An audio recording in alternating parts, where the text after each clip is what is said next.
I'm often asked by people on YouTube whether taking peptides like TB500 could actually speed up their healing and their recovery time from sports injuries. Now, let's have a look at the research. Is there any evidence that TB500 or equivalents are safe to use and actually effective in humans?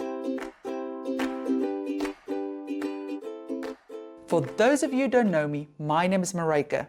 I'm one of the physiotherapists from sportsinjuryphysio.com, where you can get online physiotherapy assessment as well as treatment of any type of sports injury, all done via video call. Have a look at the description of this video if you want a link to our website. TB500 is a lab-produced peptide. Now, peptides are different types of proteins in the body that has various functions. And in this case, TB500 mimics the action of thymosin beta-4. Thymosin beta-4 is a growth hormone. And growth hormones does what the name says. It helps your tissues to grow, so your tendons, your muscles, everything to grow stronger. And it could, in theory, also help them repair better after injury. Now, TB500 was initially designed for veterinary purposes, and it was used with racehorses, and it was duly banned, which does make you think that perhaps it did help them. But let's see what the research shows. So if we look at the research for medical purposes for thymosin beta-4, then there's no studies that's gone past phase 2 for FDA approval. And to be safe or considered safe and effective for humans, they've got to go past phase 3. Another important thing here is that the studies that's actually in progress or that's been conducted on humans have only been for external use. So it's been for conditions like dry eye or different skin conditions, which means that the people didn't take it orally and it didn't affect the whole of the body. And usually when people buy TB500 online, it's usually in the form of a powder, a pill, or a spray. So you're actually taking it into your body, not just topical use. There's evidence on animals that it might help heart muscles repair more quickly or other tissues repair more quickly, but that has not actually been shown in humans.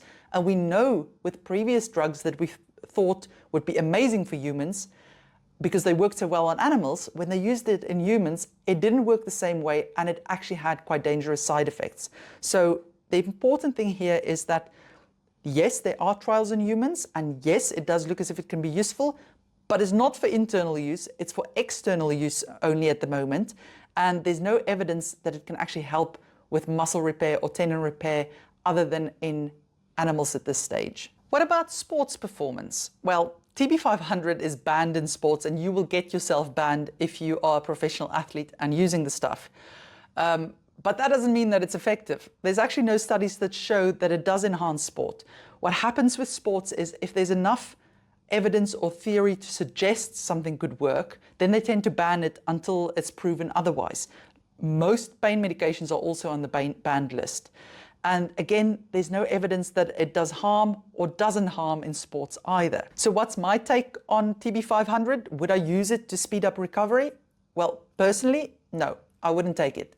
Basically, we don't know if the way that it acts in animals will also act in humans. And we know from loads of other drugs that what we thought was promising turned out to be ineffective in humans or actually really bad.